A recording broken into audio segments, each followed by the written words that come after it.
Today's news from Ukraine. The armed forces of Ukraine destroyed a convoy of Russian tanks. Fighters of the armed forces of Ukraine destroyed an armored column of the Russian occupiers, which stormed Ukrainian positions in the area of the village of Kliszcziyevka, south of Bakhmut. This was announced by the blogger and Ukrainian patriot from occupied Donetsk, Necro Mancer, publishing the corresponding video, edited from footage taken by unmanned aerial vehicles.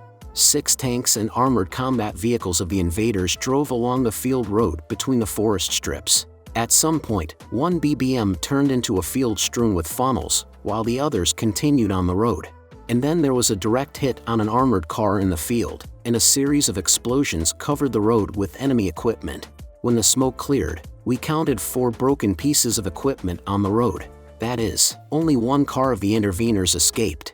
Maybe we just didn't notice her, or she managed to retreat. Also, the armed forces of Ukraine destroyed an armored tank group of Russians in the Luhansk region. Fighters of a company of unmanned attack aircraft systems destroyed 2 tanks and a mortar of the Russian invaders in one operation. Ukrainian troops took control of new territories in the Berdyansk direction. Soldiers of the defense forces of the past era continued to conduct an offensive operation in the Berdyansk direction, the most successful for Ukraine, the junction of the Donetsk and Zaporizhia regions. This was reported by the General Staff of the Armed Forces of Ukraine in the morning briefing on the situation at the front. Fixed at the reached borders, carry out measures of counter-battery struggle. In turn, the authoritative domestic compiler of frontline maps recorded the advance of Ukrainian defenders to the southwest of the recently liberated Staromersky.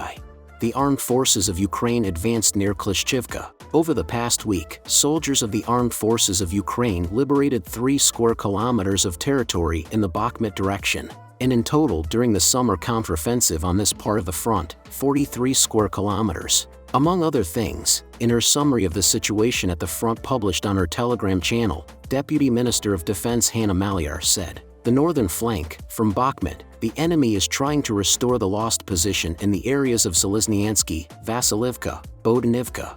The southern flank, battles continue in the central part of Kliszcziyevka, north and west of Andrivka, north of Kliszcziyevka."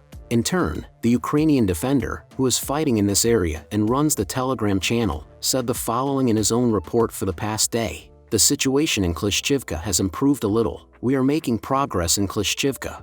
The same in Andrivka. Promotions are not significant, but they are successful. For a long time this is a good plus for motivation. Fighting is still going on in the Berkivka area, north of Bakhmut, with variable success. But the situation is quite difficult." Zelensky on negotiations with the Russian Federation. President of Ukraine Volodymyr Zelensky in the Netherlands ruled out the possibility of exchange of anything to Ukrainian territories. In this way, he commented on the possibility of peace negotiations with Russia.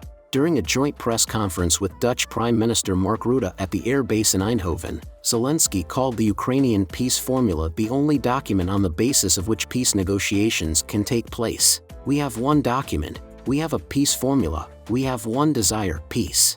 We formulated how we see it, ready for an open discussion with colleagues. The more, the better for peace, so that peace is on one side.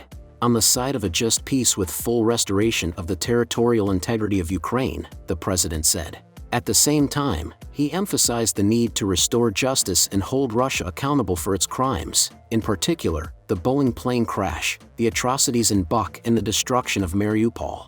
Earlier, the Chief of Staff of NATO Secretary General Stian Jensen said that Ukraine can become a member of NATO if it agrees to cede part of its territories to Russia. All NATO member states support sovereignty and territorial integrity of Ukraine, and this position is unchanged.